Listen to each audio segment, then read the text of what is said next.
General, do we have too many white officers in the Air Force? Senator, what I really look at is the quality of all the officers that we have, and we look at the aspect of everyone who's qualified, meets the qualifications, is promoted. And when I would agree with you, but that answer is not consistent with your August 9th memo. In your August 9th memo, you said that you signed on to that there should be a reduction essentially of about 9% of the white officers. That's 5,400.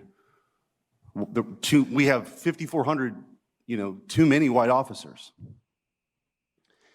And this is the real impact, I think, of this desire of the administration. I'm saddened to see this in this memo, of this obsession with sort of race-based politics being interjected into our military. How did you come up with the percentage of 67.5% of the officers should be white? And how did you come up with 13% should be black? And how did you come up with 10% should be Asian? And how did you come up with 1.5% should be American Indian and Native Alaskan?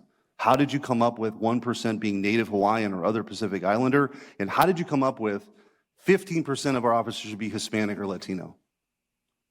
Senator, that is based on that memo is on application goals, not the actual makeup of the force. And those numbers are based on the demographics of the nation. Okay, well, all right. There's 10% of our country's Asian American.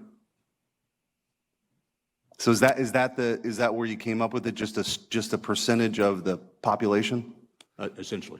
Because right now the actual percentage, I mean, this is where this is a ridiculous conversation, to be perfectly honest, because why didn't you come up with, or are you going to come up with the percentage of the overall force?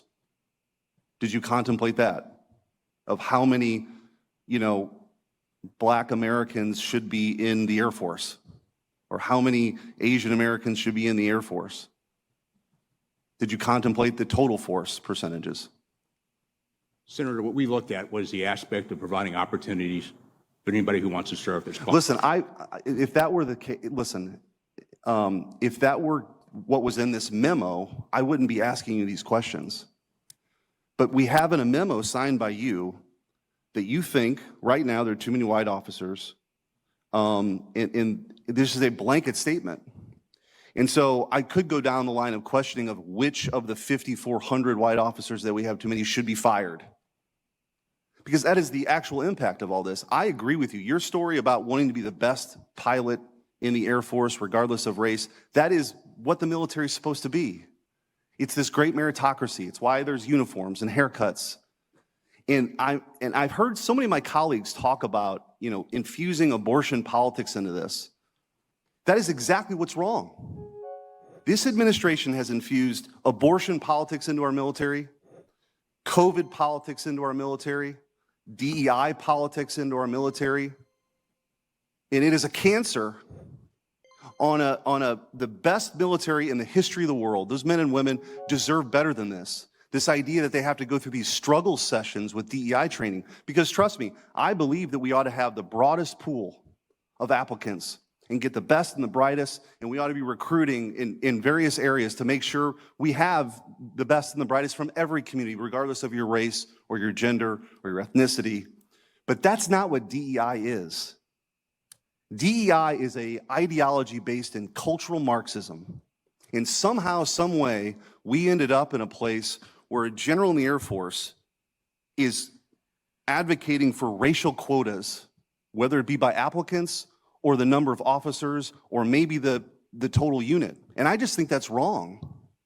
I think that's the wrong approach. You have had a distinguished career, and I thank you for your service. I just don't know how we can continue to have leadership that advocates for this divisive policy. And so I'll ask you also, there have been 8,500 military men and women fired because they chose not to get a vaccine.